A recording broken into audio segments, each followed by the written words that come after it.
Hi, my name is Danielle and I'm the Director of Sourcing and Vetting at Project N95. We're a national nonprofit that works to provide equitable access to safe and vetted masks and PPE. I'm here today to talk to you about how to choose a mask that works for your child. Masks help to reduce the spread of COVID-19, and right now with higher transmission rates across the country, wearing a mask indoors and in public places, especially in larger crowds, can help your kids to stay safe from COVID-19. When speaking about masks, there are three key principles, especially for kids. There's fit, there's filtration, and then there's comfort. I think with kids especially, we often hear about fit and filtration, but comfort is really important because any mask that your kid is wearing needs to stay on their face in order for it to be effective. And so it's really about finding a mask that you can actually wear for a long period of time. Going back into the school year, I think it's especially important, because many schools are not requiring masks, and you may be in a situation where you feel that your kid really does need to be wearing a mask, and that's part of why you're here.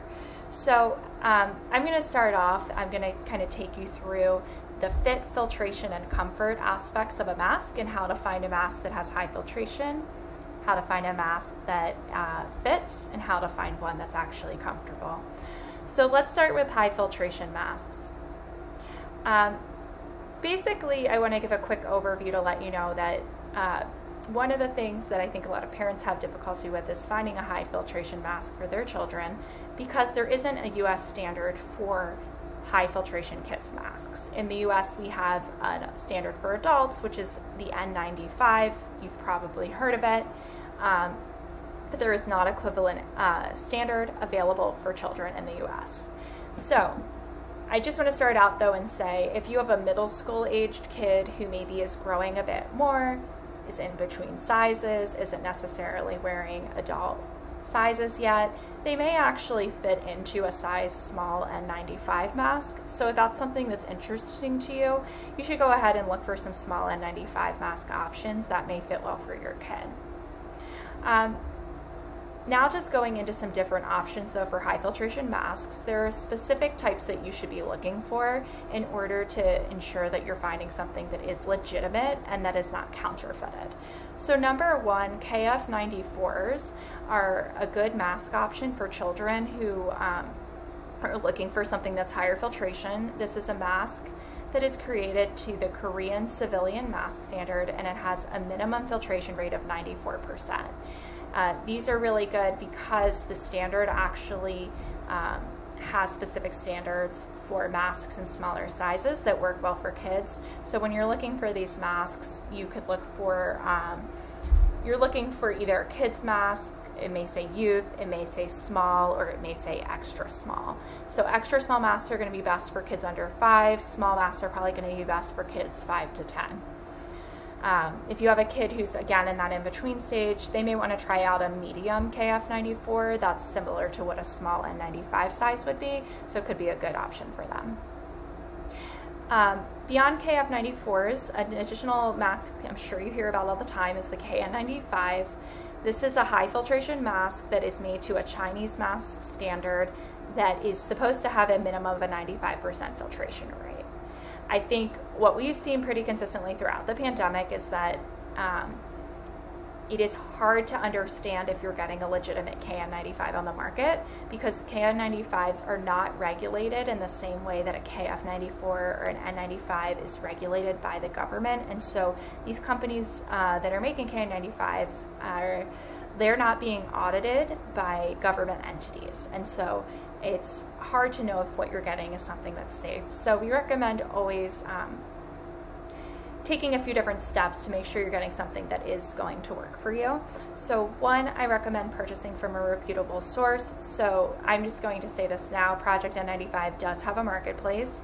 We do vet all of the masks on our site, and we do perform testing on the KN95s that we carry, and we do that in order to ensure that what we're getting and giving out to people is safe and it meets the filtration rate that's required. Additionally, if you're looking to get a mask from another source, there's 2 different sites that you could look at. So one is Erin Collins, the Mask Nerd, and another is Armbrust. And on these 2 sites, both of these organizations do testing and reviews for masks, and so they have, specific testing procedures that they're following in order to help you figure out if a mask has a high filtration rate, and I think it can help you to avoid counterfeits, so that's a good option. Finally, I also would recommend some US-made kids masks. So basically you're going to see there's a lot of ear loop disposable masks out on the market, and essentially you want to make sure you're actually buying these from a reputable source and a manufacturer. So what I would recommend is actually, if you're going to go and buy a kid's mask like that that isn't made to a specific standard, is to look for something that's actually made by someone like an N95 manufacturer in the United States. Someone like that has so many different audits and controls and processes in place in their organization for their N95s that this is usually a good sign that they're going to be putting that same level of detail and work into any mask that they are creating. So I'd recommend taking a look at those organizations. Some of those that I know of include Dematec, Agley, Protective Health Gear, and United States Mask, but there's a few others that are doing this too. Okay, now that we've talked about filtration, but I think the next most important thing that we need to talk about is fit. So what are you looking for when you're trying to figure out if a mask will fit for your kid? Number 1, you should go ahead and take a look at the age range provided on the site for the mask, if that's available. That's going to, obviously be some clear and easy information for you. Additionally, if that information isn't given, or even if it is, I'd recommend taking a look at customer reviews and seeing what people say about the mask. Sometimes a mask will say it's good for kids 5 to 12, but that's a pretty big age range, and you're probably going to want to understand, if you have a smaller 5-year-old, is this mask going to work well on them? So I'd recommend looking to see what other people are saying. An additional tip is to try out an adjustable mask. So adjustable masks often have an adjustable ear loop, and that's going to help you to get a more secure fit and help make sure that mask actually is fitting your kid. And those masks really fit a much wider range of face sizes, and so I think that's one of the reasons why they're a good option, because if you order it, it's more likely that it's going to fit your child. Additionally, flat fold masks, which are masks that fold in half and they're flat, those are another good option if you're not sure what size to look for. Those masks, basically when you put them on, they just kind of conform to your face, and so they do fit a variety of faces pretty well, so that's another recommendation we have.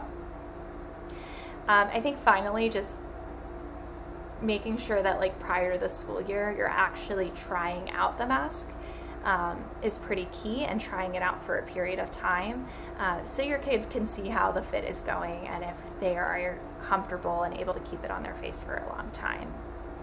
I also just don't want to leave out people who have kids who are maybe in an in-between age, are a little bit older, and maybe don't know what the perfect mask fit is for them. For kids like that who may have outgrown kids masks but haven't really moved into adult sizes, there are a few different things you could look for. 1, you could look for a small KN95. 2, you could look for a small N95 mask. Or 3, you could look for a medium-sized KF94 mask. The medium in the KF94 is actually most similar to a small adult mask in the US market. Now that we've talked about fit and filtration, I want to go into comfort, because I think that for all parents, this is probably pretty key. If your kid isn't wearing a mask, the mask isn't working, right? So I think this is really important, and I'm going to go through some of the biggest problems that we hear about. So number 1 is we often hear that the mask can get hot and humid throughout the day. Kids have to sit in a classroom all day, and that's always difficult. And so for that type of situation, we recommend trying out what's called a boat-shaped or 3D type mask. It's going to have a bigger pocket in the front, and that pocket's going to make it a little bit easier for your child to be able to get some air. extra air in the mask, and what that allows the air to do is when you breathe out, it allows the air that's in that front part of the mask to cool down before it reaches your face again. So that's going to help keep your kid a little bit cooler. It makes the mask feel a little bit more breathable. Second problem I want to go over is your ears hurting after a few hours. Especially if you have a kid that has earaches or has ear problems already, they're probably going to experience ear pain when they're wearing an ear loop mask for a long period of time. So there's a few tips and tricks that I think you hear often, but basically one is they do sell mask extenders, so you can get something to clip your ear loop mask in the back to make it a head strap mask. You could buy a head strap mask for your kid.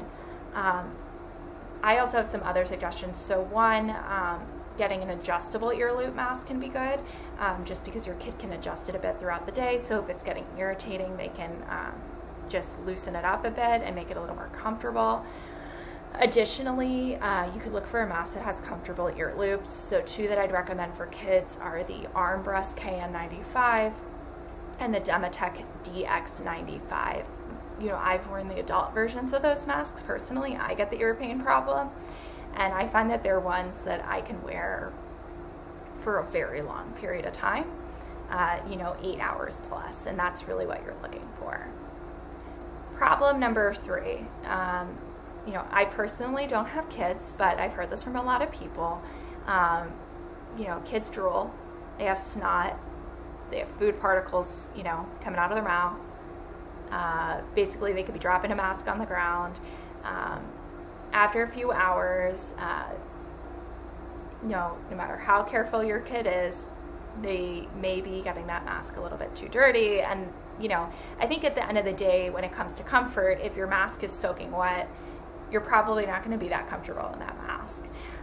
For situations like that, I think it's really important to make sure to send your kid to school with multiple mask replacements, and you should probably go out and find something that is a little bit cheaper, so that you can feel comfortable doing that. At the end of the day, again, comfort matters, and that's why you should try out the mask ahead of time. Try to have your kid try out the one they're going to wear for a longer period of time, just because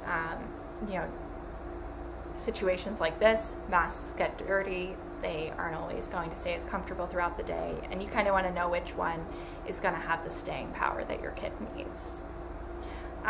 So just want to do a quick final wrap up. It's just a reminder, when you're picking out a mask, the 3 things you should be thinking about for your child are fit, filtration, and comfort. Your kid needs to be comfortable wearing a mask in order for it to be effective. Do not discount this. You want to wear something that they're comfortable with. You want to get their buy-in. That's how you're going to get them to wear the mask.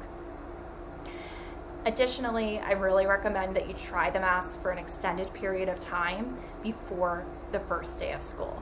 So go ahead and order your masks now, and when you have a time where you need to wear a mask for an extended period of time indoors, have your kid try it out. You want to know if their ears become uncomfortable under time, if the mask starts to feel irritating, or if they're not able to keep it on the whole day.